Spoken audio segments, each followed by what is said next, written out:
Mary, any time, please. Anybody timing it? Yeah, we have a That's timer not on one the. thing. Oh, cool. Good evening. Good evening. Good evening. Imagine that you're going down the street and all of a sudden you feel a sharp pain in your arm, or you become confused and disoriented, not knowing where you're at while you're driving. Or all of a sudden you're getting intermittent claudications in your legs, which are cramps in the calf part of your leg. What I want to talk about today is coronary artery disease. Coronary artery disease affects 13 million Americans. It is the #1 killer in the United States. I'd like to tell you how coronary artery disease forms. Scientists believe that in your arterial wall, over time, cholesterol, fat, and cellular waste build up. Once this happens, your monocytes go to that area, which are your white cells that protect you, and they grasp onto the fatty deposits. And then your smooth muscle in your heart multiplies and covers that, and that's the formation of plaque. Over time, that breaks away and forms blood clot. The blood clot can go to 3 different areas in your body. If it stays in your heart, it can cause a heart attack, a myocardial infarction. If the blood clot goes to your brain, it can cause a cerebral hemorrhage, which is also known as a stroke. And if it goes to the lower extremities of your body and your legs, it causes peripheral artery disease.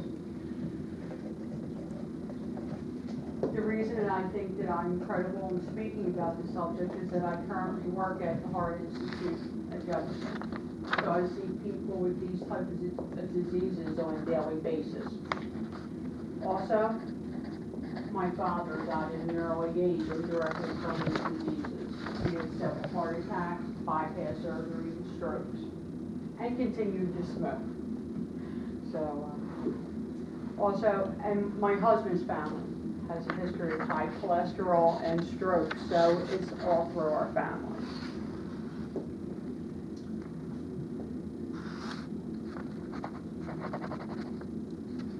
Some of the information that I have through my research is that in 2007, approximately 308,000 women in this country died, and approximately 309,000 men died. The average age for a man was 66 years old.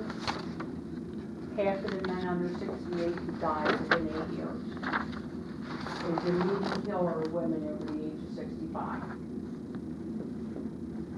And that is because women outlive men. First I want to talk about myocardial infarction, also known as heart attacks. It affects, according to the Heart Association, it affects 8.5 million Americans a year. 7.7% Caucasian and Mexican Americans, 6.5% of African Americans. The reason being with the African Americans is that African Americans will be treated quicker for their high blood pressure, but a lot of them don't stay consistent with their treatment. And as far as Hispanics, Native Americans, and Asians, they're not reported because a lot of them don't seek out treatment for heart problems. Next, I'm going to speak about cerebral hemorrhages. There are 2 types: ischemic, which is a cutoff of the blood flow to your brain, a narrowing, and this can affect part of your brain. And the other is a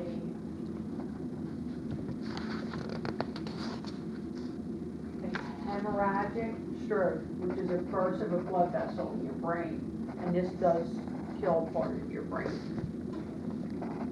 But the ischemic is the most common type of stroke. And my final disease I want to talk about is peripheral artery disease. This disease affects 8 million people a year. Only 10% of the people get treatment. 40% of people do not know they have it, and 50% are unaware because they have other symptoms with the cramping in their legs, the intermediate claudication. Joseph Rutledge, who is a certified vascular sonographer at Jefferson, stated that if you do an ankle brachial index, you can find out if you have peripheral disease. That means that if your blood pressure in your arm is not within the same limits of your leg, it's lower, that tells people that you have the disease in your legs, the peripheral artery disease.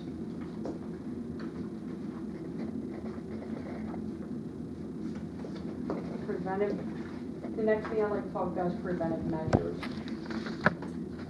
Some of the things that you can do to take better care of yourself is quit smoking, reduce high blood pressure, to have a better eating diet and low fat, exercise, and know your family history.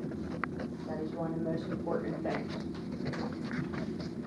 In conclusion of this, I hope that my informative speech may inspire you to go get your checkup that you've been putting off.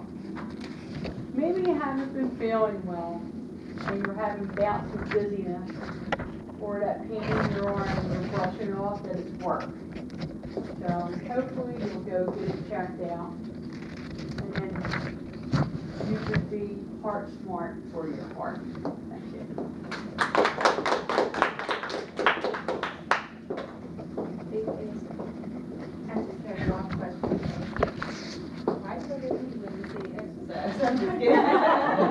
Why are you looking at me when you say drinking?